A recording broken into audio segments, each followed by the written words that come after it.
Bien, buenas tardes a todos a una nueva charla de la Orden de Salud OM. Vamos a iniciar dos conferencias relacionadas con los templarios, con la Orden del Temple y su relación con la enseñanza de la Rosa y la Cruz. La primera la daremos hoy y la siguiente la daremos la próxima semana. Al final de la conferencia daremos unos cuantos puntos que son los que han quedado pendientes que desarrollaremos en la siguiente conferencia. Pues bien, sin más, comenzamos. Son innumerables los ensayos, los libros cuyo tema principal aborda la Orden del Temple, los templarios. Existe la visión ortodoxa de ciertos historiadores que niegan un esoterismo a los templarios. Sin embargo, como es obvio, esa visión es absolutamente carente de fundamento. La justificación por parte de estos historiadores, algunos de ellos inclusive catedráticos de historia, se basa en la inexistencia de documentos históricos que justifiquen o avalen un esoterismo del temple. Dicha cuestión es absolutamente absurda, pero estos estudiosos piensan realmente que en una orden militar de monjes y soldados, con la mirada atenta y la fiscalización y vigilancia continua de los inquisidores de la Iglesia Católica, iba a circular algún documento donde se plasmara todo el esoterismo que impregnaba la cosmovisión de una parte de las enseñanzas internas de los templarios. ¿Piensan estos señores que en cualquier orden iniciática de la antigüedad los cultos mistéricos iban a circular documentos como si fueran rosquillas al alcance de cualquiera? Esa afirmación de la inexistencia de un esoterismo del temple por parte de esos historiadores se basa en la más profunda ignorancia. Existe un esoterismo en los templarios que se desprende de varios elementos que por lo general son desconocidos por la inmensa mayoría de los historiadores. Nos referimos a la simbología plasmada en numerosos elementos, como veremos en las dos próximas conferencias, tal como hemos apuntado. Otro de los elementos de ese esoterismo se desprende de los testimonios de numerosos templarios sometidos a interrogatorio tras la disolución de la orden y el proceso y acusación al que se les sometió. Jacques de Vitry, historiador y obispo de San Juan de Acre entre 1216 y 1228, describe los comienzos de la orden. Ciertos caballeros, amados de Dios y ordenados para su servicio, renunciaron al mundo y se consagraron al Cristo. Mediante votos solemnes pronunciados ante el patriarca de Jerusalén, se comprometieron a defender a los peregrinos contra los bandidos y los ladrones, a proteger los caminos y a constituir la caballería del rey soberano. Observaban la pobreza, la castidad y la obediencia, según la regla de los canónigos regulares. Sus jefes eran dos hombres venerables, Hugo de Payns y Godofredo de Saint-Omer. Al principio no fueron más que 9 los que tomaron una decisión tan santa, y durante 9 años se vistieron con ropas seculares que los fieles les daban como limosna. El rey, sus caballeros y el señor patriarca se llenaron de compasión por estos hombres nobles que le habían abandonado todo por Cristo y les concedieron ciertas propiedades y beneficios para subvenir a sus necesidades. Y como no tenían ni iglesia ni lugar en el que habitar, que les perteneciesen, pues el rey les alojó en su palacio cerca del templo del Señor. El abad y los canónigos regulares del templo les dieron un terreno no lejos del palacio para su servicio y por esta razón se les llamó más tarde templarios. La mayoría de los historiadores de la época se refieren brevemente al acontecimiento de la fundación de la orden. Guillermo de Nangis dice que en ese tiempo, 1120, fue fundada en la orden de la milicia del Temple dirigida por Hugo, su maestre.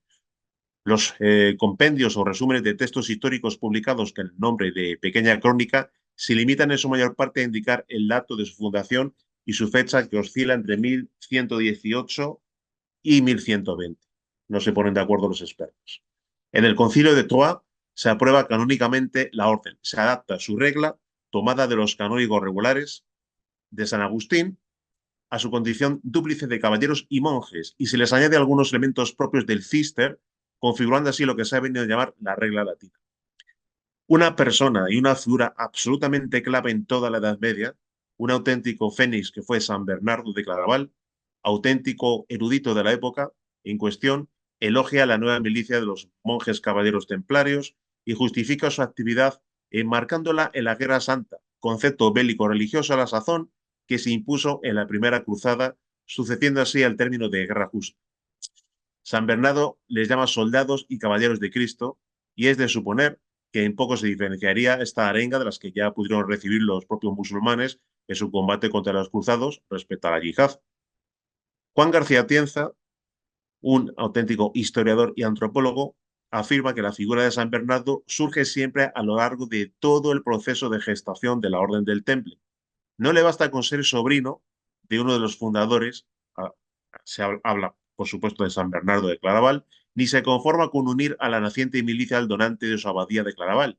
Parece empeñado en citarles constantemente sus cartas y siempre con palabras que definen a los templarios como salvadores de la cristiandad, e incluso en las que escribe al Papa Eugenio III, especifica la necesidad de sacar las dos espadas para resucitar la autoridad omnímoda de la Iglesia, por lo que afirma que San Bernardo es el inventor real del temple y realiza ese invento porque probablemente tiene conciencia de que la Iglesia que él ha concebido como universal necesita asentarse sobre elementos propios de la gran tradición. No cabe duda de que fue la orden monástica de San Benito la que supo penetrar más profunda y sistemáticamente en los entresijos de la tradición céltica y de que fueron sus monjes bretones e irlandeses quienes entre los siglos IX y XII se ocuparon en primer lugar de la conservación de los grandes mitos de su pueblo. El mismo Bernardo de Claraval, a la hora de justificar los fines de guerreros de una orden que él había prácticamente fundado, tuvo que recurrir a licencias poéticas para hacer comprender a posibles elementos escrupulosos de la Iglesia que podía admitirse perfectamente la realidad de un fraile con yelmo y espada. El derecho canónico prohibía de modo tajante que clérigos y religiosos vertieran de propia mano sangre humana. De esta manera, San Bernardo elogió la religiosidad a ultranza de los templarios. La idea de Bernardo de Claraval fuera a constituir una orden que fuera realmente el germen de una casta de guardianes de la tradición y de esa tierra santa que traspasaba los límites estrictos de la Jerusalén de las tres religiones. Cuando suena la hora de la guerra, se acorazan dentro de la fe, debajo del hierro y no de dorados, dice San Bernardo. Desean armarse, no acicalarse, inspirar terror al enemigo y no excitar su codicia. Se inquietan por tener caballos fuertes y veloces y no se preocupan nada por decorarlos a todo color. Van al combate, no a un desfile, deseosos de victoria y no de gloria vana, preocupados por hacerse temer más que admirar. Pero cuando llegan a las manos no se reconoce su calma posterior. Se precipitan sobre sus adversarios como sobre un rebaño de ovejas. Nada les detiene, ni su pequeño número, ni el temor a la barbarie o ferocidad de sus numerosos enemigos. En verdad, saben que no es necesario en ningún caso presumir de su fuerza, pero esperan que la ayuda de Dios de los ejércitos les asegure la victoria. Es lo que he experimentado muchas veces y se podría decir en general que uno de entre ellos puso en fuga a 1000 enemigos y que dos lo hicieron con 10.000. De este modo, mediante una singular alianza, estos hombres suaves como corderos son más terribles que los leones. No sé si debemos llamarles monjes o caballeros. Creo que conviene darles los dos nombres a la vez, ya que no es falta ni tranquilidad del monje ni la valentía del soldado. Id pues con seguridad, id y rechazad a los enemigos de la cruz con firme valentía, seguros de esta certeza, que ni la vida ni la muerte podrá separarnos de la caridad de Dios, que está en Jesucristo, y repetir sin cesar para vosotros en medio del peligro. Vivos o muertos, os pertenecemos, Señor. Bien, esto es lo que afirma San Bernardo. En una carta al rey, hablando de los caballeros, les dirá: ¿quién podía ver sin extrañeza, sin horror, al mismo hombre tan pronto conduciendo tropas del ejército cubierto de una armadura, como proclamando el Evangelio, revestido con el alba y la estola? El temple se extendió por Europa, aunque solo en España mantuvo el carácter militar activo que tenía en Palestina. Su fama creció y también sus riquezas, las cuales serían la causa de su caída, debido a la codicia del rey francés Felipe IV el Hermoso. Este rey quiso convencer a Raimundo Lulio para ponerse al frente de una nueva cruzada para recuperar Tierra Santa, donde Felipe el Hermoso sería el nuevo rey latino y comandaría una orden militar y caballeresca en la que estarían agrupadas todas las existentes, incluyendo a los templarios y los hospitalarios. Felipe el Hermoso, que tenía sometida a su capricho al Papa Clemente V, no dudó en recurrir a la mentira y a la tortura para aniquilar a la Orden del Temple en Francia, acusándoles de herejía, de depravaciones sexuales y todo lo que quiso. Y la maquinaria inquisitorial hizo el resto, hogueras incluidas. El Papa dictaría en el Concilio de Vienne en 1312 un decreto por el que abolía temporalmente la Orden del Temple. No por herejía, sino por el descrédito en el que había caído ante la cristiandad tras ese bufonesco proceso. Felipe el Hermoso dicta el arresto de los templarios el 14 de septiembre de 1307. El resto es historia. Para nosotros, hombres del siglo XXI, es muy difícil entender el sentido de una orden militar de la Edad Media. Las órdenes militares surgen por derivación de las grandes órdenes religiosas y surgen en torno a la idea que es ora et labora, trabajo y oración. El laborar de la orden militar es defender y luchar por la cristiandad. El ser templario implicaba un salto de fe, que hoy en día no se puede dar. Estamos hablando de un nivel de sacrificio que hoy en día nadie estaría dispuesto a ofrecer. Era un paso muy difícil de dar. Un templario consagraba su vida a un propósito que trascendía lo dispuesto en la tierra. Renunciaba a su vida, renunciaba a su destino, renunciaba a tener descendencia, renunciaba a tener posesiones y se entregaba por su propia convicción a un propósito mayor que el que le podía ofrecer la humanidad, y este era servir a Dios. Así debe ser el aspirante Rosacruz. Debe consagrarse a la obra del Padre, a hacer la voluntad del Padre en cuerpo y alma cada día, cada hora, cada minuto, cada segundo de su vida. Bien, en cuanto a las características de orden iniciática, hay pues opiniones, afirmaciones de varios historiadores, de varios autores. Vamos a comentar algunos de ellos y luego veremos qué es lo que dicen los maestros de la Oveja Blanca, como el maestro Johansson y el maestro Viracocha, por poner un ejemplo. Un historiador, dentro de lo que llaman tradicionalista, Julius Evola, afirma lo siguiente, algo realmente interesante, y dice: está fuera de toda duda que entre las varias órdenes caballerescas, la orden de los templarios fue la que más sobrepasó la doble limitación que constituía por una parte el simple ideal guerrero de la caballería laica y por otra el ideal simplemente ascético del cristianismo y de sus órdenes monásticas. Se aproximaba así sensiblemente al tipo de la caballería espiritual del ideal. Además, su doctrina interna tenía carácter iniciático. Por eso fue acosada especialmente y eliminada, y a decir verdad, precisamente a través de la coalición de los representantes de ambos principios, por ella idealmente superados. Del Papa, aliada a un soberano de tipo laico secularizado y despótico enemigo de la aristocracia, Felipe el Hermoso, al que podría hacerse corresponder el símbolo dantesco del gigante en connubio con la prostituta. Debido a la propia naturaleza del ideal templario, la orden debía ser destruida violentamente. Por lo demás, el instinto de la Iglesia contra la caballería, usando pretextos varios, no dejó de manifestarse también con respecto a otras órdenes. En 1258, Gregorio IX atacó a la Orden de San Juan por abusos y presuntas traiciones, pero aludiendo también a la presencia en ella de elementos heréticos. En 1307, los caballeros teutónicos fueron igualmente acusados de herejía por el arzobispo de Riga, y su jefe tuvo grandes dificultades para salvar la orden. Pero el objetivo principal del ataque fueron precisamente los templarios. Ahora bien, la caballería templaria fue típicamente una orden en la que el combate y sobre todo la guerra santa equivalían a una vía de ascesis y de liberación. Asumía exteriormente el cristianismo, pero en su más alto misterio, aunque reservado, como cabe suponer, a un círculo interno, lo superaba rechazando su cristolatría y sus principales limitaciones de orden devocional, tendiendo poco a poco a trasladar el principio de la autoridad espiritual suprema a un centro distinto del de Roma, centro al que más que la designación de iglesia convenía la designación más augusta y universal de templo. Esto aparece con suficiente claridad de las actas y resultados del proceso de los templarios. Por mucho que esos resultados estuviesen deformados y coloreados de tintas blasfemas, por incompresión o con motivo, la mirada experta percibe fácilmente su verdadero alcance. Por supuesto, no se trata de idealizar a toda orden templaria en su concreción histórica, nada más lejos de la verdad, especialmente cuando adquiere grandes dimensiones y consiguió riqueza y poder temporal. Entre sus miembros hubo ciertamente hombres que no estaban a la altura de la idea y carecían de capacidad, incluso en el caso de un gran maestre como Gerardo de Rifford. Ante todo, se desprende de las confesiones arrancadas con torturas, sino también de declaraciones espontáneas que los templarios poseían un rito secreto de carácter auténticamente iniciático. Como condición para ser admitidos en este rito o como fase introductoria, había que abjurar de la cristolatría. Se les acusó de no reconocer la suprema autoridad del Papa y de la Iglesia y que solo seguían aparentemente los preceptos cristianos. Dejar claro que solo un grupo reducido de templarios conocía la enseñanza que es la misma que hoy conocemos, la rosa y la cruz. Recordemos que el venerable maestro Viracocha, cuya personalidad humana corresponde a Krungeler respecto a los templarios, afirma lo siguiente: los templarios, como buenos Rosacruz, eligieron ese mismo cristianismo oculto que habían aprendido en los Balcanes y en el Asia Menor, después de la destrucción o disolución de esa poderosa orden llevada a cabo por el fanático y el envidioso rey Felipe el Hermoso, y aun después de haber quemado al venerable maestro Jacques de Molay en París, los Rosacruces se replegaron en su concha y tornaron al más augusto silencio. El mismo nombre de Christian Rosenkreuz no fue más que un seudónimo de uno de nuestros más grandes iniciados, quien lo aceptó en recuerdo de que la enseñanza no era oriental, sino puramente cristiana. Así, de esta manera, el venerable maestro Johansson afirma: la Rosacruz no es ninguna forma religiosa, es la madre de toda religión. Y el Padre es precisamente eso que es Dios, lo absoluto.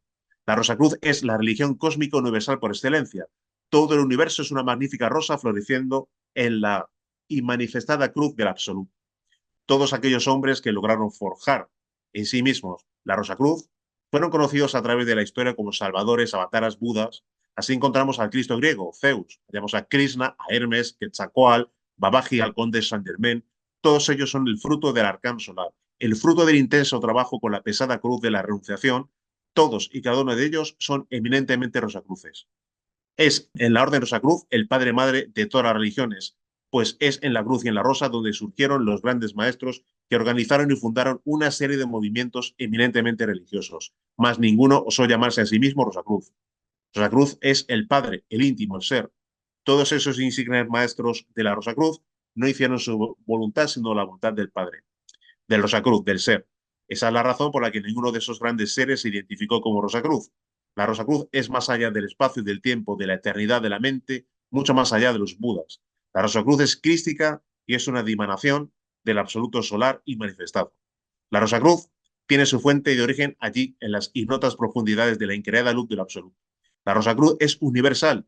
Las enseñanzas de la Rosacruz son las mismas enseñanzas de todo iniciado o maestro del fuego y la luz. Otro gran estudioso, sobre todo de las cofradías iniciáticas islámicas, Henry Corbin, pero también dedica una parte de su obra en su libro Temple y Contemplación a hablar de los templarios. Y dice algo bastante interesante. La imagen de la caballería del templo de la Orden del Temple queda indisolublemente asociada al concepto de caballería iniciática. Y continúa el autor afirmando: así, la Traditio Templi postula por sí misma la tradición de una caballería templaria, caballería espiritual e iniciática, y la continuidad de esta tradición, al no proceder de una casualidad histórica e inmanente, no puede expresarse más que en símbolos. Sus transmisores se elevan al rango de personajes simbólicos. Los acontecimientos de los que son protagonistas se elevan al rango de las parábolas. Se ha dicho que bajo la piadosa apariencia de la defensa del santo sepulcro de los caballeros templarios perseguían un fin secreto: la reconstrucción del templo de Jerusalén, o quizás la reconstrucción del templo interno, de esa gran obra enseñada por los mismos alquimistas medievales y por los grandes maestros. Y es precisamente ahí, comprendiendo que tanto la mitología como el simbolismo hermético que encierran los libros sagrados, al igual que la parábola o alegoría, encierran por lo general un significado histórico literal y otro iniciático y simbólico. Bien, con respecto al número 9, hay una cosa bastante interesante. Algunos autores, como Juan García Tienza, afirman que todo apunta a la existencia de una intencionalidad que parecen buscar los templarios conscientemente desde el mismo momento de su fundación y de su instauración. Recordemos las referencias al número 9. 9 caballeros, 9 años de preparación antes de su reconocimiento como orden. En Cábala, el noveno sefirot del árbol de la vida es Yesod, ubicado exactamente en las gónadas sexuales. El Adán Kadmon, prototipo del hombre solar, génesis y eje de toda creación, en el que se halla oculto el secreto de la sabiduría serpentina. Los 9 soldados con Hugo de Pines a la cabeza se presentaron ante Garamond, patriarca de Jerusalén, y realizando los votos de pobreza, castidad y obediencia, se comprometieron a defender a los peregrinos de Tierra Santa de los salteadores de caminos. El verdadero objetivo era, sí, construir el templo interno del alma, realizar la Jerusalén celestial en lo interno, uniéndose al íntimo, a Atman, al ser, a Dios, librando batallas contra sí, es decir, contra los salteadores de caminos, los yoes, el ego. No es una casualidad que se haya afirmado que 9 son los que componen el grupo inicial de templarios y que durante 9 años se prepararon vistiendo ropas seculares. De la misma manera, son 9 iniciaciones las que el aspirante a la Rosacruz debe de superar para alcanzar el despertar de la conciencia y dejar atrás las ropas seculares, es decir, los cuerpos lunares revestidos de ego, el manas inferior, antes de nacer como conciencias y acometer la creación de los cuerpos solares y revertirse, en el caso de los verdaderos templarios, de la capa blanca, símbolo de la purificación y de la realización interior en base al trabajo con la cruz. Todo ello en base al número 9, tal como hemos especificado. El venerable maestro Johansson afirma lo siguiente: el 9 es el número de la novena puerta, de la novena esfera, y la novena esfera es el sexo.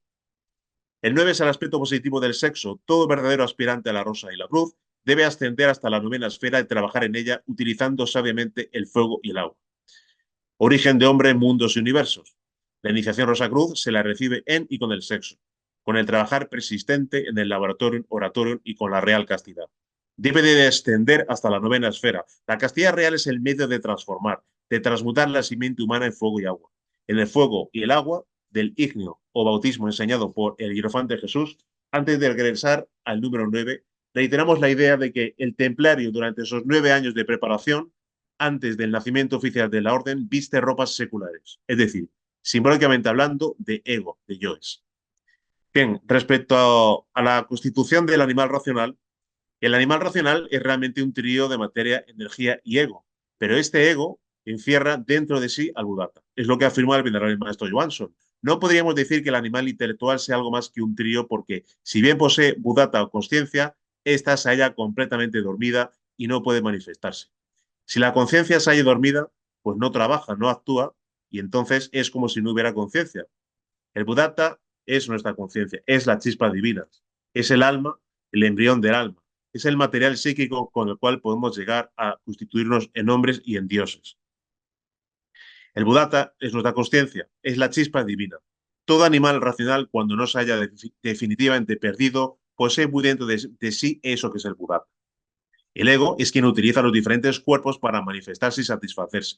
Para su manifestación, el ego precisa de alimentos que le permiten reparar las energías consumidas por todos y cada uno de sus cuerpos. De lo brevemente expuesto, podemos concluir afirmando que el animal racional es un trío de materia, energía y ego. No podríamos decir y conciencia y Buddhata porque la chispa divina o conciencia solo en muy raras ocasiones se manifiesta en el animal intelectual. Y esa manifestación es débil, incipiente y mínima.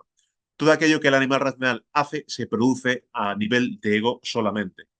Es solo un yo quien en cualquier instante de la vida se manifiesta en una acción. El animal racional es yo múltiple, yo legión, y es eso que se llama ego. El animal racional es ego. El ego es pluralidad de yoes. Son cientos, miles los yoes que conforman esa legión denominada ego. Cada yo es una infinita y pequeña parte del ego. El animal racional es simple y llanamente un vehículo de expresión del ego. La legión maligna del ego mantiene dentro de sí algo que no es maligno, algo que no es propio del ego. Ese algo que hacemos referencia es la conciencia o la chispa divina, el Buddhata, el alma. Cabe indicar que los cuerpos que tiene el animal racional son producto de la fornicación, por lo que todo iniciado y con la conciencia despierta debe encender el fuego sagrado para que en la fragua de Vulcano puedan forjar sus cuerpos solares crísticos. Solo en base a las constantes transmutaciones del Enseminis se logra despertar conciencia, generar o crear los cuerpos internos de naturaleza crística y vestidos de boda llegar a la sublime gran boda alquímica de las almas gemelas para luego, siendo uno del Padre, sumergirnos en la increada luz de lo absoluto. Para ello es fundamental comprender la importancia de nuestras aguas espermáticas, del mercurio de los alquimistas, de la materia prima o prima materia, cuyo símbolo se ocultaba en los tratados de alquimia. Al respecto, el venerable maestro Johansson afirma lo siguiente: la simiente humana es divina, es solar y en ella se hallan latentes todas las potencialidades que posee un hombre.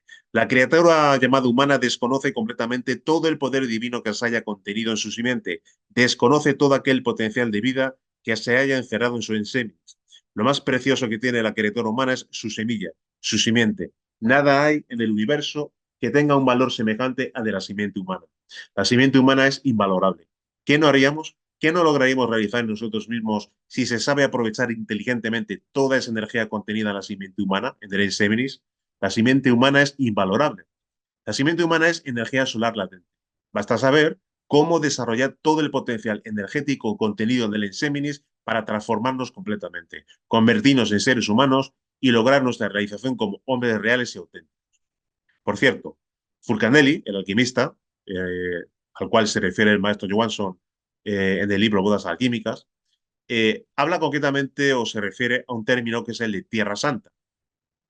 Abramos un pequeño paréntesis. Recordemos que inicialmente los templarios se establecen en Tierra Santa y lo que pretenden es recuperar todo el reino de Jerusalén y constituirse en custodios de los caminos, protector de los peregrinos y luchar contra los maleantes, los ladrones, que internamente hemos dicho que tiene una resonancia y un significado que implica luchar contra los propios yoes, el ego, etcétera, etcétera. Perfecto. Pues bien, con respecto a la Tierra Santa, afirma lo siguiente. En cuanto al sujeto grosero de la gran obra, unos lo llaman magnesia lunar, Otros más sinceros lo denominan plomo de los sabios. Filareteo, Basilio Valentín y el cosmopolita le dan el nombre de hijo o niño de Saturno. Para todos ellos es la Tierra Santa el Mercurio. Es llamado también leche de virgen, es decir, en suma, Fulcanelli se está refiriendo a la equivalencia del término Tierra Santa con el enseminis. Bien, el artículo 17 de la regla de los templarios precisa el sentido de los colores de la indumentaria de los templarios. Un sentido muy simple. Y dice lo siguiente, que aquellos que hayan abandonado la vida tenebrosa reconozcan mediante el hábito blanco que se han reconciliado con su creador, significa blancura y santidad de cuerpo. Es castidad sin la cual no se puede ver a Dios. Símbolo de la castidad por su blancura, la capa lo es también de la pobreza por el material de que está hecho, paño crudo, sin tinte y sin aprestos. Obviamente, cuando hablamos de la enseñanza de la Rosa y de la Cruz, de la enseñanza interna que poseían algunos templarios, esa castidad se está refiriendo obviamente a la transmutación alquímica de energía sexual, a lo que es justamente el trabajo con las aguas espermáticas, que al final de la charla explicaremos en qué consiste. Bien, por nuestra parte podemos afirmar el hecho de que los templarios portaban la cruz, por lo general roja, y el rojo es el símbolo de la última fase de la gran obra alquímica. Recordemos que los autores más reconocidos dentro de la alquimia medieval han plasmado en sus tratados tres colores o fases de la gran obra. La nigredo, o color negro, representado por el cuervo negro, símbolo de la muerte del ego. Simbolizado por el cuervo negro, hemos comentado. La albedo, o fase de purificación de color blanco, representada generalmente por la paloma blanca, y la fase de rubedo o color rojo, representado por el faisán o el ave fénix, símbolo de la culminación de la gran obra y adquisición de la piedra filosofal. Al respecto de la piedra, recordemos también que los templarios eran los custodios del Domo de la Roca, situado en Jerusalén, al cual se accede por 9 escalinatas de 4 escaleras que están orientadas hacia los 4 puntos cardinales. El domo es octogonal y en medio de este domo se encuentra la roca, que es una piedra calcárea e irregular que alcanza los 2 metros de alto. Esta es la cumbre del bíblico monte Moria Sion, probablemente el lugar y de la que se situó el Santa Santorum, es decir, la habitación más sagrada del templo de Salomón, donde se guardaba el arca de la alianza y a la que solo podía acceder el sumo sacerdote una vez al año en el día del perdón. Durante la etapa de las cruzadas se habilitó como iglesia con la denominación de Templum Domini, Templo del Señor. Pues bien, los templarios fueron los verdaderos custodios de ese santuario. No es casualidad que sea la roca o la piedra en la que Jesucristo fundó su iglesia la clave de la autorización y que el arca de la alianza se refiera realmente al arcano solar, al gran arcano o a la magia sexual. Al respecto, el venerable maestro Johansson afirma: la piedra fundamental de la iglesia trascendida de Cristo es el pater, PTR, Pedro, el sexo. La base de toda boda alquímica se la construye con la piedra filosofal de la alquimia esotérica y esta piedra es el sexo. Y hablando del Cristo, el maestro también afirma lo siguiente: todo el maravilloso poder solar contenido en la simiente humana es el poder del Cristo. Es el Cristo quien vive y palpita en cada átomo sexual. El Cristo no es un individuo, no es una persona. El Cristo es sustancia que se halla depositada en nuestras mismas glándulas sexuales. Todo átomo es un trío de materia, energía y conciencia, y toda conciencia es trina. Esa conciencia divina contenida en nuestra simiente es una emanación de eso que es Dios. Metafóricamente, afirmamos que el Padre, el Hijo y el Espíritu Santo moran en la simiente humana. El agua de la vida es el habitáculo del fuego. El enseminis es la morada del Cristo y de la Divina Madre.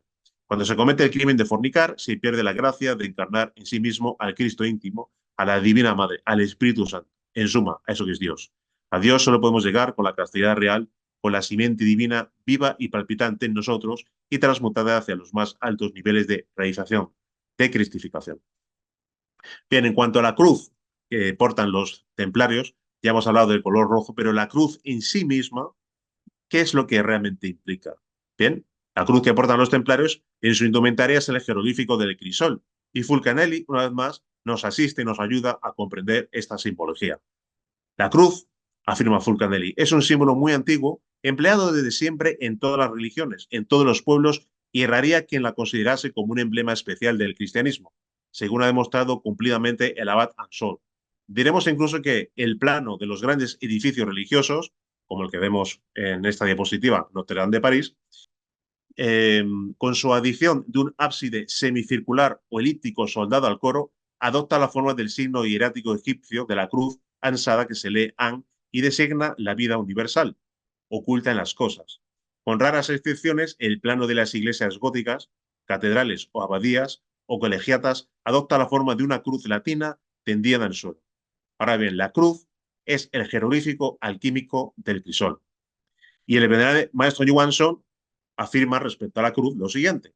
Los sabios de la antigua India, muchos siglos antes del cristianismo, tenían por sagrada la cruz y la veneraban como un símbolo del avatar o cristificado en quien se manifiesta el ser o Dios. Todos los iniciados en la sagrada ciencia de la cruz tenían por máxima realización el florecimiento de la rosa central que se colocaba consciencialmente en el punto preciso de la intersección de los dos maderos. La gran rosa mística significa la augusta realización total de la gran obra. La cristificación plena del Maestro, del gran Guruji. La rosa en la cruz simboliza al Cristo interno, el cual florece sobre la cruz, luego del intercambio bielectromagnético de los dos polos, simbolizados también de los maderos vertical y horizontal. La rosa cruz es el símbolo claro del gran arcano solar, es el signo del hombre realizado, del Cristo. Todos aquellos pueblos ocultos en la arena de los desiertos, sumergidos bajo el fondo de los océanos o en las pétreas montañas de las cordilleras, así como los blancos polos, conocieron a fondo el significado de la rosa cruz y lo vivieron muy intensamente. En la cruz y en la rosa se hallan simbolizados los procesos alquímicos del nacimiento segundo, del cual habló Jesús a Nicodemus, Juan 3, versículo 1. Los dos maderos son propiamente el varón y la varona, unidos en sacra comunión íntima en la rosa. La rosa es el sexo. El varón y la varona reunidos y participando juntos de la comunión sexual, sin la expectación del espasmo, forman una cruz viviente y de esa sublime comunión nace por la fecundación del fuego en la semilla viviente sobre el enseminis la rosa ígnea y sacrosanta. Varón y varona unidos sexualmente en las prácticas del arcano solar son una rosa cruz viva y palpitante. Jesús, el hijo del carpintero, alcanzó su cristificación trabajando intensamente con la cruz y así fue como él se forjó como un auténtico Rosacruz. Todos aquellos grandes hombres que lograron forjar en sí mismos la Rosacruz fueron conocidos a través de la historia como salvadores, avatares, budas, etc. El espíritu es fuego y este es el principio eterno masculino, y el agua es el principio femenino universal y se halla constituido por el enseminis. El fuego o espíritu está representado en la cruz por el madero vertical. El agua, o sea, el enseminis, está representado por el madero horizontal. La rosa simboliza al Cristo plena y totalmente realizado. El fuego o espíritu está representado en la cruz por el madero vertical. El agua o el enseminis está representado por el madero horizontal. La rosa simboliza al Cristo plena y totalmente realizado. El fuego es el Padre, el agua es la Madre, el Espíritu fuego. Mediante la transmutación de alquímica fecundando a la Divina Madre, el agua forma la Divina Cruz, de la que nace el Cristo, la rosa. Las aguas primordiales para la creación de toda vida se hallan representadas en el madero horizontal y ese madero y esas aguas se hallan en la criatura humana, en su enseminis, en su simiente divina. El espíritu, o sea, el fuego, que se haya representado por el madero vertical, fecunda las aguas de la vida y nace la rosa, es decir, el Cristo. Solo fecundando con el fuego del espíritu nuestras aguas seminales podemos lograr nuestra sublime cristificación. Es el espíritu quien, utilizando sus vehículos de expresión, fecunda las aguas seminales con su fuego solar y así crea los cuerpos cristificados, los cuerpos solares que nos llevan hasta la luz increada, hasta lo absoluto. Bien, con respecto a los templarios, ¿qué es lo que afirma el maestro Johansson? Pues afirma lo siguiente. Uno de esos verdaderos guerreros, guerreros de manto blanco, guerreros realmente del templo, su guerra es íntima contra el propio ego. No es contra el vecino, no es contra ninguna nacionalidad, no es contra otra religión, sino es contra sí mismo. De modo que, de ninguna manera, un caballero verdaderamente templario va a tener que matar a alguien, ni en nombre de Dios. La figura realmente es esa. Sin embargo, el que mata no es un templario, es un asesino simplemente. Todos aquellos que hayan vivido dentro del grupo de templarios, quienes han vivido realmente la magia sexual, no han participado de ningún tipo de batalla de carácter físico tridimensional. Han desertado prácticamente de sus funciones y han sido perseguidos, asesinados inclusive, pero no se han alistado en la fila del ejército templario para ir a matar a cualquier otro. Hay muy poco que hablar respecto a ellos. Todo ha sido prácticamente tergiversado y ocultado naturalmente por los intereses de ese tiempo. Alguien que tenga inquietud sobre los caballeros templarios, lo mejor que podría hacer es buscar en la historia. Más acertada puede ser la historia en ese sentido que lo que podría expresar algún esoterista, porque el esoterista va a dejar llevar, uno, quizás por la emoción, por muy positiva que sea. En cambio, el historiador es simple, más implacable. No es un mentiroso. Si hay honestidad en el escritor, entonces podría decir muchas cosas sobre los templarios que no podrían decirlas alguien que está emocionalmente identificado con toda esa gran actividad. Mejor es la historia. Bien, con respecto a la capa y el escudo de los templarios, ¿qué es lo que afirma el maestro? Los templarios estaban armados esotéricamente de una espada y un escudo, y físicamente, ¿de qué estaban armados? También de espada, escudo, armadura. Y con ese tipo de uniforme, si vale la expresión, iban a hacer frente a todos sus rivales. ¿Qué significaba hacer frente? Acabar con ellos. En el mundo físico tridimensional, ellos fueron simplemente soldados, obedientes de un reinado, de unas disposiciones de carácter religioso, pero de ninguna manera fueron, si vale la palabra, amantes de la libertad, de la verdad, de la paz. No hubo tal cosa, simplemente sumisión a la disposición religiosa. Los verdaderos caballeros templarios son eminentemente esoteristas. La espada de los templarios es el fruto de la transmutación forjada sobre el yunque y sobre la piedra. En base a la piedra, si se quiere, y en base al fuego, propiamente maituna, magia sexual, arcano solar, etc. Ese es el verdadero templario, del cual no se conoce absolutamente nada. Lo demás ahí queda, historias, fantasías, supersticiones y tal vez algo, digamos, de enseñanza simbólica. Síntesis templaria es encender el fuego sobre la piedra y forjar con ese fuego nuestra espada, nuestro escudo. Los verdaderos templarios conocían la Orden Rosacruz. En cambio, los templarios conocidos por la historia y la Iglesia Católica, no. Entonces, ¿de dónde recibieron los templarios la enseñanza? La enseñanza siempre está en todo momento y en cada lugar. Cuando alguien está más o menos preparado para recibirla, entonces hay alguien que la transmite. Si no habría prácticamente nadie, la enseñanza está ahí, pero no hay nadie que esté preparado, entonces está como dormida. Y si se trata de una persona viva que tiene la enseñanza, supongamos, no tiene a nadie a quien transmitirla, la persona está por ahí en el centro de una grande ciudad o en un rincón alejado de una montaña, pero está ahí. Y si hay alguien preparado, va a recibir de él, de alguna manera va a llegar a él, o ello va a llegar a la persona. Entonces, los que están preparados reciben la enseñanza y a veces se aglutinan formando pequeños o grandes grupos y empiezan su batalla con lo que es el sistema, la degeneración, contra lo que es el ego.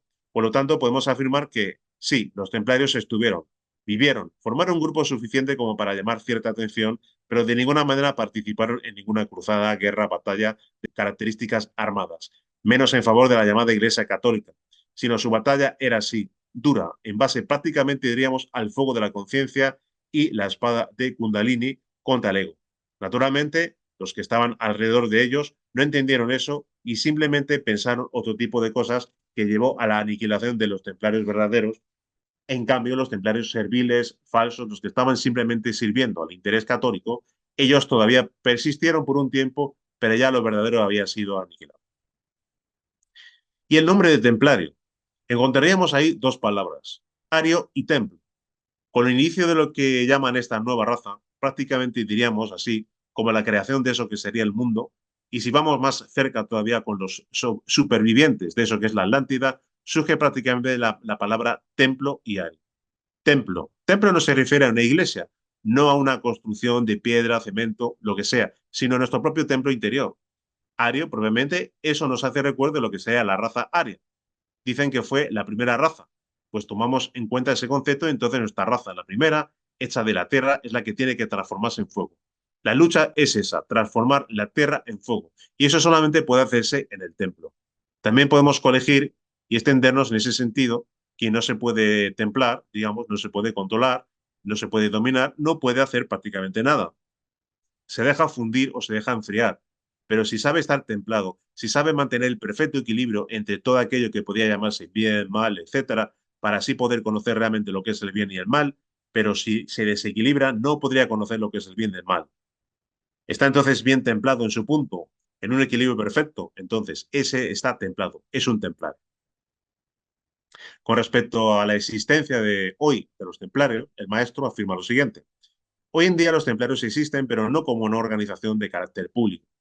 Si por ahí existe algún grupo de personas que se hace llamar caballeros templarios o templarios de una y otra naturaleza, son simplemente organizaciones que simpatizan con aquello que podía haber sido los templarios, no los empleados del catolicismo.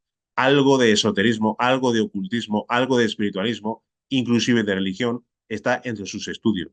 Y más o menos pueden vislumbrar algo acerca de los estudios de lo que sería el gnosticismo real.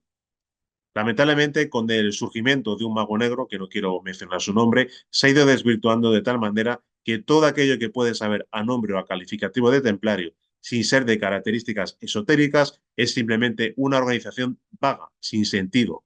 Tiene simplemente el nombre. Hay templarios que están, diríamos, en preparación. Se están preparando y en su momento, tal vez en esta generación, tal vez sea la próxima, ya pueden tener un rol más activo. Un rol activo de verdad. Al decir que se están preparando significa que los hay quienes han nacido, pero todavía no tienen, diríamos, el ambiente adecuado para poder desarrollarse. Han nacido muchos de los que pueden tener una proyección templaria. Diremos en una próxima generación, pero están en preparación.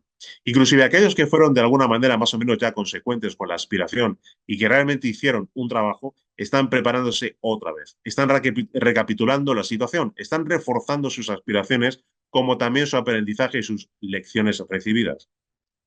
De modo que cuando vuelvan van a estar un tanto más, diríamos, actualizados, listos en una situación naturalmente un tanto más difícil que la que pueden haber vivido o que en la actualidad, pero ya van a estar preparados para ello. Respecto a tiempos remotos en los que fue la Lemuria, la prelemuria, también existieron los templarios. Si bien podían haber tenido un nombre diferente, pero la esencia es la misma. Con respecto a la transmisión de todos esos conocimientos a los primeros templarios, decir que siempre existen los llamados instructores.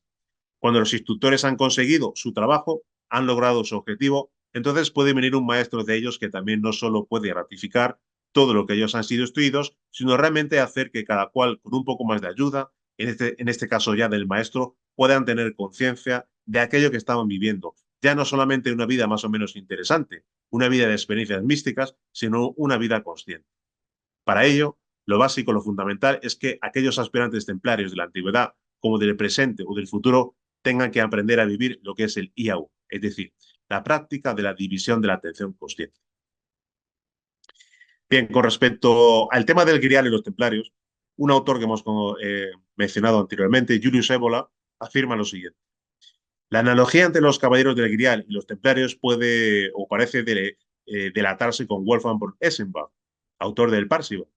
En Worham, aunque no se hable de ningún templo, los custodios del Grial son llamados Templaisen, es decir, templarios. En el Parsival, los guardianes del Grial en la isla son figuras a un tiempo ascéticas y guerreras que, como los templarios, ostentan una cruz roja sobre una túnica blanca, curiosamente. Una nave con esa misma enseña templaria, la cruz bermeja sobre vela blanca, es la que acude por último a recoger a Parsival para conducirlo a la sede desconocida a donde había sido llevado el Grial y de donde Parsival ya no volverá. Pureza y castidad a veces figuran también en el ciclo del Grial como dotes requeridas en el ore predestinado. La renuncia a la mujer terrena alude esencialmente a la superación del deseo. Según Wolfgang von Eschenbach, a los reyes del Grial les era concedida una mujer, mientras que los simples caballeros debían renunciar a ella. Igualmente, cabe pensar que cuando los simples templarios practicaban la castidad material ascética, los iniciados de la orden tal vez practicasen una castidad trascendente. Añadimos por esta parte transmutación alquímica de energía sexual. Y continúa el autor afirmando, y si fuese legítimo remitirse con respecto al templarismo iniciático a los conceptos de magia sexual que hemos señalado a la hora de Fortas, no sería difícil comprender de qué se trataba realmente cuando se acusaba a los templarios de acoplamiento contra la natura. Es decir, no se trataba de prácticas degeneradas y homosexuales, como así lo quisieron determinar los inquisidores, sino de pura magia sexual. Fulcanelli afirma lo siguiente. Los templarios y los sofitas practicaban los dos bautismos, uno el del agua o exotérico y otro el esotérico, el del espíritu o del fuego. Este último se llamaba el bautismo de Meté. San Justino y San Irineo lo llamaban la iluminación. Es el bautismo de la luz de los masones. Esta purificación, la palabra es aquí verdaderamente tópica, se encuentra indicada en uno de los ídolos gnósticos descubierto por De Hammer, quien ha publicado su dibujo. Sostiene en su regazo una balcinilla llena de fuego. Este hecho, que habría debido sorprender al sabio teutón y con el que todos los simbolistas no parece haberles llamado la atención, sin embargo, el famoso mito del Grial tiene su origen en esta alegoría. Justamente el erudito varón diserta con abundancia acerca de ese recipiente misterioso cuyo exacto significado aún se busca. Nadie ignora que en la antigua leyenda germánica, Tituriel eleva un templo al Santo Grial en Montsalvat y confía su custodia a 12 caballeros templarios, es decir, en Montserrat, España. El Grial, ¿quién lo duda hoy?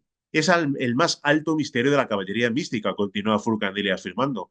Es el velo del fuego creador. del Deus Asconditus, en la palabra INRI grabada sobre la cabeza de Jesús en la cruz. Cuando Tituriel edifica pues su templo místico, es para que arde allí el fuego sagrado de las vestales, de los mazdeos, incluso de los hebreos, ya que los judíos mantenían un fuego perpetuo en el templo de Jerusalén. Los 12 custodios recuerdan los 12 signos del zodiaco que recorre el sol, arquetipo del fuego vivo. El recipiente del ídolo del varón de Hammer es idéntico al vaso pirógeno de los Parsis, que se representa en llamas. También los egipcios poseían ese atributo. Serapis se representa a menudo con el mismo objeto sobre su cabeza, llamado gardal en las riberas del Nilo. En ese gardal conservaban los sacerdotes el fuego material, como las sacerdotisas el fuego celeste de Ptah. Para los iniciados de Isis, el gardal era el jeroglífico del fuego divino. Y ese Dios fuego es Dios amor, se encarna eternamente en cada ser, ya que todo en el universo tiene su chispa vital.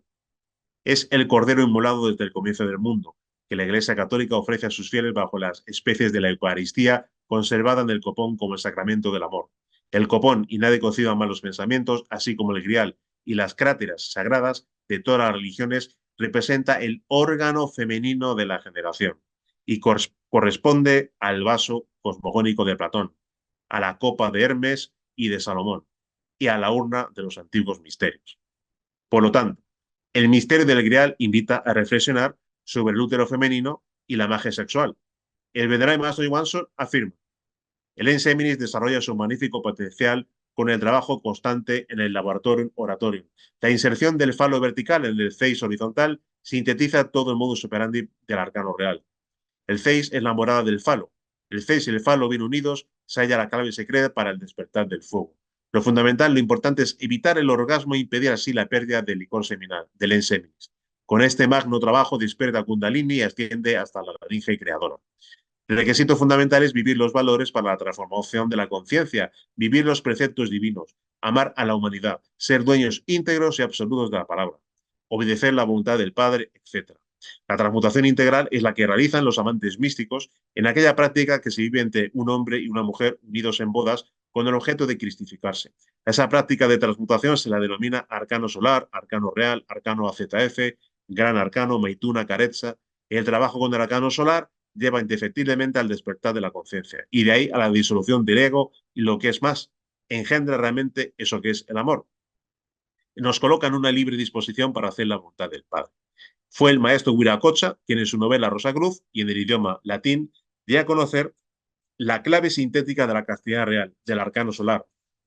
La clave en cuestión tiene la siguiente traducción: introducir el miembro viril en la vagina de la mujer y retirarlo sin eyacular la entidad del semen. La enseñanza de Maestro Viracocha encierra la síntesis muy clara de la sabiduría cósmica, el gran arcano. El medio justo y preciso para conquistar la castidad real es el arcano solar. El arcano solar, el gran arcano, es el medio único para lograr la transmutación del enseminis y el despertar de Devi Kundalini.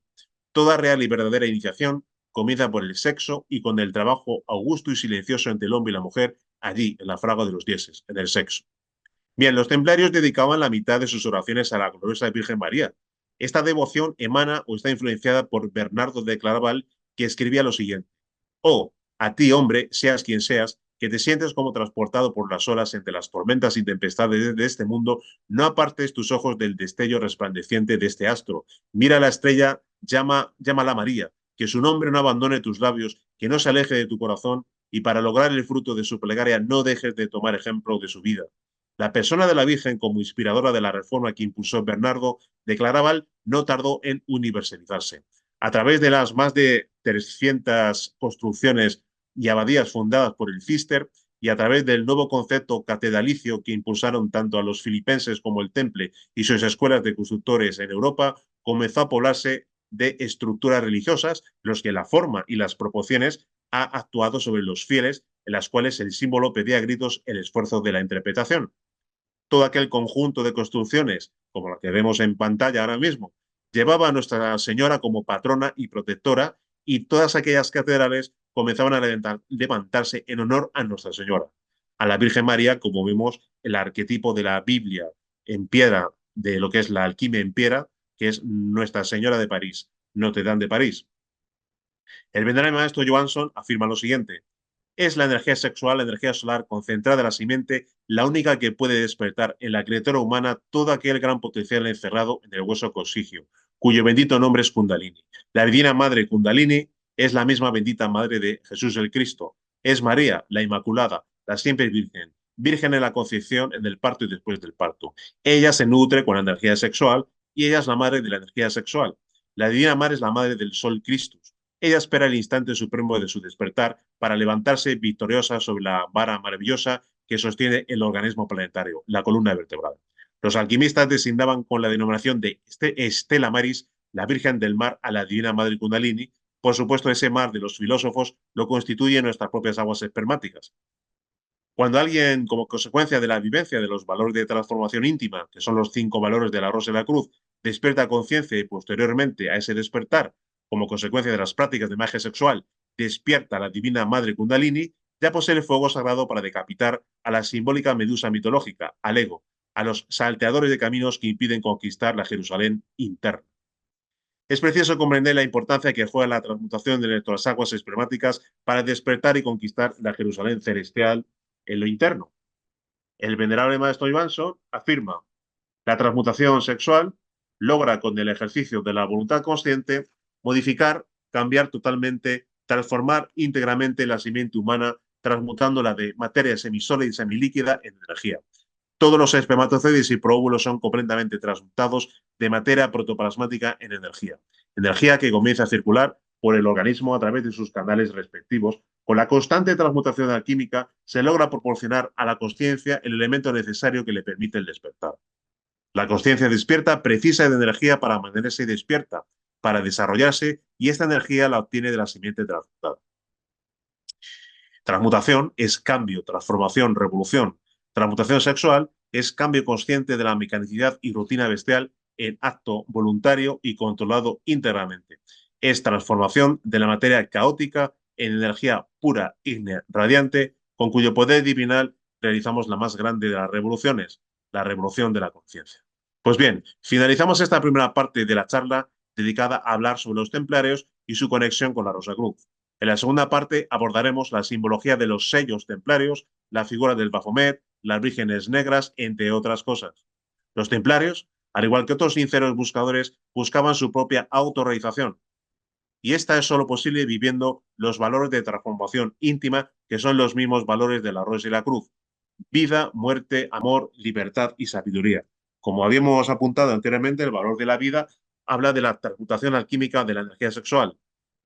Todo nace del sexo y obviamente con el trabajo de las aguas, con su transmutación alquímica elevada por los canales de Ida y Pingala hasta el cerebro y hasta el corazón, es como realizamos una transformación de lo que es el enseminis, energía crística, en hojas, en el mercurio de los filósofos, para nutrir a la conciencia, porque la conciencia se alimenta de energía sexual transmutada, de esa energía crística, para, junto con la vivencia de los demás valores, tener la posibilidad de un día poder alcanzar el despertar de la conciencia. La transmutación unipolar, la primera modalidad de transmutación, está dirigida a personas que todavía no trabajan con su pareja. Está dirigida a varones o a mujeres que todavía no trabajan con su pareja y que pueden realizar esta magnífica práctica a nivel individual. La transmutación bipolar, la que vemos en pantalla, cuando ya se cuenta con la pareja se toma de las manos, hay simplemente un contacto de las manos o la espalda o las rodillas, hay un intercambio energético, es una preparación previa, una fase previa para vivir lo que es el arcano solar. Se produce un intercambio energético, un intercambio bioelectromagnético de energía de los miembros de la pareja, donde todavía no hay conexión sexual. Y el tercer tipo de transmutación, el arcano solar, el tantra blanco, el Udvareta yoga, la magia sexual, la alquimia sexual, el arcano solar, etcétera. Tiene varias denominaciones que todas son sinónimos. Aquí sí que hay ya conexión sexual, pero no hay ni orgasmo ni eyaculación. Lo que se produce es una magnífica transmutación por cada uno de los miembros de la pareja, donde la energía sexual sube transmutada por los canales Ida y Pingala, como hemos comentado anteriormente, hasta el cerebro y posteriormente también hasta el corazón. Bien, el valor de la muerte nos habla de la muerte del ego. No somos libres. Lo que se expresa a través de la criatura humana durante las 24 horas del día es ego. Lo que tenemos que es aprender a sustraernos de la acción del ego, para lo cual debemos de realizar un control yoístico, un control de los yoes. Debemos de evitar su manifestación. Haciendo un control de los yoes, estos poco a poco se van debilitando. Quizás más adelante, cuando realmente ya hemos alcanzado el despertar de la conciencia y tenemos el fuego encendido como consecuencia de la práctica del arcano solar, es cuando ya obteniendo el fuego podemos eliminar a los yoes. Antes es imposible. Bien, con respecto al valor de la libertad, nos habla precisamente de trabajar con la atención consciente y de vivir realmente el aquí y el ahora y de aprender a vivir lo que es de instante en instante. Generalmente, cada uno de nosotros estamos totalmente sometidos por el sueño de la conciencia. La humanidad se encuentra realmente durmiendo, se encuentra sometida a una hipnosis colectiva. Lo peor es pensar que cada uno de nosotros estamos despiertos, pero simplemente con una mera comprobación, simplemente intentando hacer el ejercicio, la práctica de la división de la atención consciente, vamos a comprobar que realmente nos es muy complicado poder realizar la práctica y que estamos totalmente sometidos al sueño de la conciencia. ¿No? Con esa conciencia duerme porque está prisionera por el ego. Lo que es la práctica implica las dos columnas torales de la práctica son el autorrecuerdo y la autoobservación. En un momento dado, mediante el autorrecuerdo, nos autorrecordamos como conciencias. ¿Quiénes somos? Sería concretamente lo que nosotros denominamos la práctica del IAU, individualidad, acción, ubicación. Individualidad es autorrecordarnos quiénes somos como conciencias. No nos autorrecordamos como una persona humana o como un cuerpo tridimensional, sino como conciencias. Intentamos sentirnos como conciencia, realmente quiénes somos. Extendemos a su vez ya así mediante la autoobservación, mediante la atención consciente a lo que estamos haciendo en un momento dado, es decir, hacia nuestra acción, y sin perder la noción de quiénes somos y de lo que estamos haciendo, extendemos mediante la autoobservación, mediante la atención consciente, nuestra atención hacia el lugar en el que nos encontramos. De tal manera, siendo uno, dividimos la atención en tres e impedimos la interacción de la mente que continuamente nos está bombardeando con raciocinios, lógicas, pensamientos, ideas, proyecciones del pasado, del futuro, miedos, prospecciones, perspectivas y sobre todo imágenes, imágenes que son las que proyecta la mente y nos sumergen en el sueño. La práctica del IAU rompe concretamente con eso y nos hace empezar a vivir de instante en instante, de segundo en segundo, conscientemente. Para terminar, eh, el valor del amor y el valor de la sabiduría. Mediante el valor del amor tenemos que aprender a amar a nuestro prójimo más que a nosotros mismos y para ello tenemos que difundir la enseñanza, dar a los demás la enseñanza de manera gratuita, que es la misma manera que nosotros la hemos recibido. Aquel que quiera acaparar la enseñanza para sí mismo, no la comparte con los demás, no va a avanzar ni un milímetro en el sendero. Debemos de compartir con los demás la enseñanza con independencia de que los demás quieran vivirla o no, pero dar la oportunidad a otros de poder conocerla al igual que se nos ha dado a nosotros. Y el valor de la sabiduría implica hacer la voluntad del Padre, pero generalmente estamos acostumbrados a hacer nuestra propia voluntad. Y entonces nuestro Padre nos exhorta precisamente a hacer su voluntad, que es alcanzar el despertar de la conciencia. Y para ello debemos de sentir a los divinos padres continuamente a nuestro lado, pedirles siempre fuerza para ese despertar, que nos dé su sabiduría, nos dé fuerza para seguir adelante del camino, acudir a ellos para todas las prácticas y sentirles concretamente a nuestro lado. Bien, en conjunción, pida muerte, amor, libertad, sabiduría, nos lleva indefectiblemente al despertar de la conciencia, a la autorización y a ingresar en la increada luz del absoluto. Bien, hasta aquí hemos llegado al el día de hoy. Insisto, nos queda una segunda parte que tenemos que abarcar muchísimos más elementos relacionados con el tema de los templarios, interpretar los sellos templarios, hablar del Baphomet, de las vírgenes negras y de algún que otro elemento arquitectónico.